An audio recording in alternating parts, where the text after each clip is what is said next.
Hello दोस्तों, welcome back to my channel dear गुरुजी।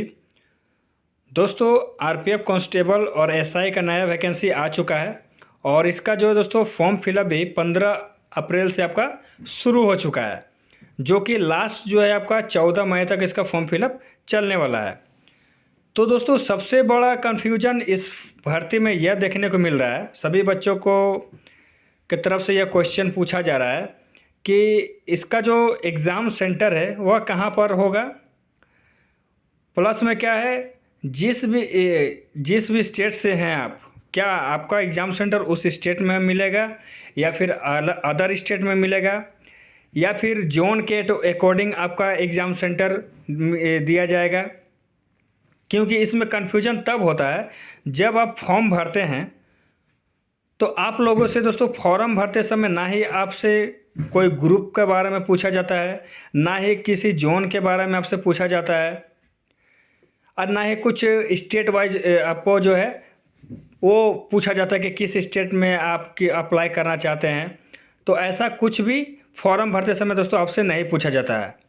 बाकी का अगर कोई भी भर्ती आता है दोस्तों, जैसा कि आप एसएससी ही देख लीजिए, एसएससी का कोई भी भर्ती आता है तो उसमें आपसे दोस्तों 2-3 स्टेट पूछा जाता है कि आप किस स्टेट में आप एग्ज़ाम सेंटर मतलब लेना चाहते हैं। तो आप जिस भी स्टेट को चुनते हैं, आपको एग्ज़ाम सेंटर दोस्तों उसी स्टेट में आपका होता है। तो इसमें दोस्तों इस भर्ती में फॉर्म भरते समय ऐसा कुछ भी नहीं पूछा गया है। तो उसी के बारे में दोस्तों इस वीडियो में आपसे क्लियर बताना चाहता हूं कि आखिर एग्ज़ाम सेंटर आपका कहां पर मिलेगा, किस हिसाब से आपको एग्ज़ाम सेंटर मिलने वाला है। तो वीडियो को दोस्तों लास्ट तक देखिएगा, कहीं भी स्किप मत कीजिएगा। और अगर आपने मेरा चैनल को सब्सक्राइब नहीं किया तो चैनल को सब्सक्राइब करके बेल आइकन पर क्लिक करिएगा, ताकि कोई भी अपडेट आए तो उसका नोटिफिकेशन आपको सबसे पहले मिलते रहे।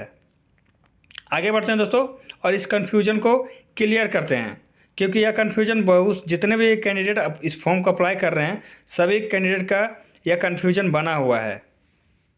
तो यह जैसा कि आप लोग देख पा रहे हैं, आरपीएफ कांस्टेबल का जो वैकेंसी आया है उसका नोटिफिकेशन दिया गया है। तो इसी के माध्यम से आपको सारा कुछ बताने वाला है।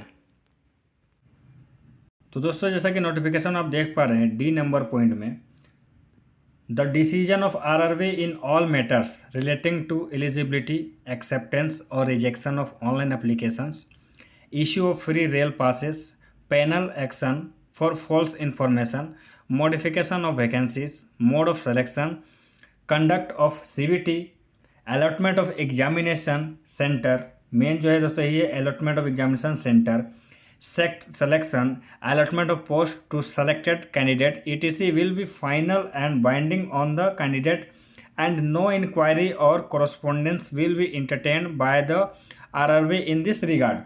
मतलब यहाँ पर सबसे मेन चीज़ यह है दोस्तों, आपका जो CBT एग्ज़ाम होगा फर्स्ट फेज में, उसको जो एग्ज़ाम को लेकर के जो भी डिसीजन है वह आरआरबी के द्वारा ही लिया जाएगा। जैसे कि बोलते हैं conduct of CBT, allotment of exam centre, जितना भी डिसीजन है दोस्तों वह आरआरबी के द्वारा ही लिया जाएगा। इसमें यह भी पता चलता है कि जो भी एग्ज़ाम सेंटर होगा वह दोस्तों आरआरबी के द्वारा ही तय किया जाएगा। इसके अलावा और भी इंफॉर्मेशन नीचे दिया गया दोस्तों, जैसा कि आप देख पा रहे हैं। तो जैसा कि आप लोग देख पा रहे हैं, यहाँ पर सी नंबर में आपका यहाँ पर लिखा गया, परीक्षा कार्यक्रम और स्थान की जानकारी योग्य उम्मीदवारों को आरआरबी की वेबसाइट, एसएमएस और ईमेल के माध्यम से उचित समय पर दी जाएगी। आपका जो भी इंफॉर्मेशन एग्जाम से रिलेटेड रहेगा आरआरबी जो है वेबसाइट के माध्यम से भी देगी, और आपने फॉर्म भरते समय जो ईमेल आईडी और मोबाइल नंबर दिया है उसके माध्यम से भी दोस्तों उचित जानकारी आपको समय पर मिल जाएगा।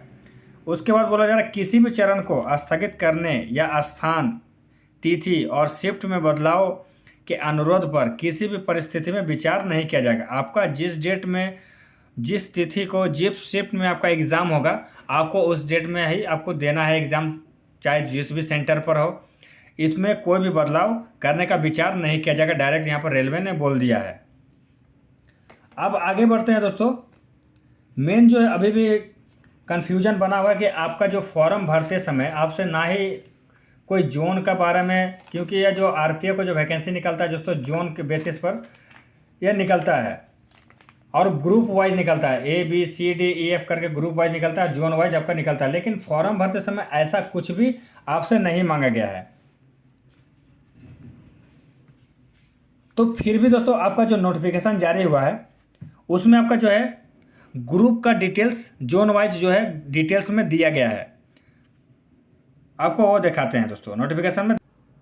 तो आप यहाँ पर देख पा रहे हैं, आपने फॉर्म भरते समय आपसे ना ही ग्रुप मांगा गया, ना ही कुछ जोन के बारे में फॉर्म फिलअप किया गया। लेकिन नोटिफिकेशन में रेलवे जोन का जो है यहाँ पर डिटेल्स दिया गया है कि सेंट्रल रेलवे, ईस्टर्न रेलवे, जितना भी जोन है आपका, टोटल 21 रेलवे जोन है, टोटल 21 का यहाँ पर डिटेल्स दिया गया है। नीचे रेलवे रिक्रूटमेंट बोर्ड दे दिया गया है कि जो बोर्ड है, अहमदाबाद है, अजमेर है, प्रयागराज है, मुंबई है, भुवनेश्वर है, यहाँ पर बोर्ड का डिटेल्स दे दिया गया है। तो यहाँ पर एक चीज़ आपका क्लियर हो जाता है कि आपका जो एग्ज़ाम सेंटर बनेगा वह आपका जो है जोन वाइज बनने वाला है दोस्तों। तो जोन वाइज कैसे बनेगा, यहाँ पर वो भी कन्फ्यूजन बना हुआ है। तो जोन वाइज बनेगा इस हिसाब से, आपका जो डोमिसाइल है दोस्तों, डोमिसाइल जो आपका जो मूल निवास होता है, डोमिसाइल वह आपका कहाँ का है, कौन सा जोन के अंदर आता है। जोन यानी आपका जो रेलवे बोर्ड है, आप अहमदाबाद से या मुंबई या जो भी स्टेट से आप हैं, अगर आप उस स्टेट के हैं वो आपका डोमिसाइल के हिसाब से देखा जाएगा कि आप कौन सा जोन में आ रहे हैं।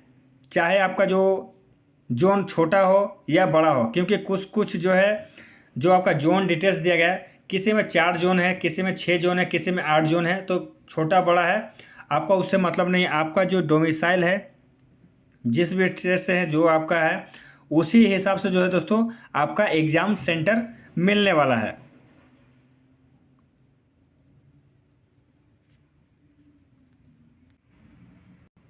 तो दोस्तों इसमें आपको देखिए, जैसा कि मैं बता रहा हूँ, जितने भी ग्रुप वाइज निकलते हैं, group A, group B, group C, group D, group E, group F, सभी में आपका रेलवे जोन्स डिवाइड किया गया है। तो जैसा कि आप ग्रुप ए में देख पा रहे हैं, ग्रुप ए में आपका जो है साउथ रेलवे आ रहा है, साउथ वेस्टर्न रेलवे है, साउथ सेंट्रल रेलवे है। आपका 3 जोन आपका यहाँ पर मिल रहा है। तो इस स्टेट के अंदर, इस जोन के अंदर अगर आप रहते हैं तो आपका जो भी है एग्ज़ाम सेंटर इसी में आपको मिलने वाला है। अगर आप इस जोन से फॉर्म फिलअप करेंगे तो आपका जो भी डोमिसाइल होगा आप अपना देख लीजिएगा कि आपका किस स्टेट से आपका डोमिसाइल है और आपका स्टेट जो किस जोन के अंदर आ रहा है, उस हिसाब से आपका जो है एग्ज़ाम सेंटर बनने वाला है। और आपका सारा कुछ जो प्रोसेस है दोस्तों उसी जोन में आपका होने वाला रहा है। उसके बाद ग्रुप बी का बात करें तो ग्रुप बी में आपको देख पा रहे हैं जैसे कि सेंट्रल रेलवे आएगा, वेस्टर्न रेलवे है, वेस्टर्न सेंट्रल रेलवे और साउथ ईस्ट सेंट्रल रेलवे है। ग्रुप सी में आपका eastern railway, east central railway, south eastern railway, east coast railway है। ग्रुप डी में आपका northern railway, north eastern railway, north western railway और north central railway आ रहा है। ग्रुप ई में दोस्तों आपका जो है ओनली आपका नॉर्थ ईस्टर्न फ्रंटियर रेलवे यानी कि गुवाहाटी वाले रूट में जो है दोस्तों आपका आसाम वाले रूट में ये आपका जोन आएगा। और ग्रुप एफ का बात करें तो इसमें मेल कैंडिडेट के लिए है, ओनली RPSF पोस्ट के लिए ग्रुप एफ है। इससे जोन, इसमें जोन का इससे कोई भी ये नहीं है दोस्तों, ये सिर्फ RPSF पोस्ट के लिए रहता है। तो दोस्तों जैसे कि आपको क्लियर हो गया होगा, कन्फ्यूजन जो भी था आपका एग्ज़ाम सेंटर को लेकर के वह क्लियर हो गया होगा इस वीडियो के माध्यम से। तो इस वीडियो के माध्यम से इतना ही इन्फॉर्मेशन देना था। मिलते हैं नेक्स्ट वीडियो में, तब तक के लिए धन्यवाद।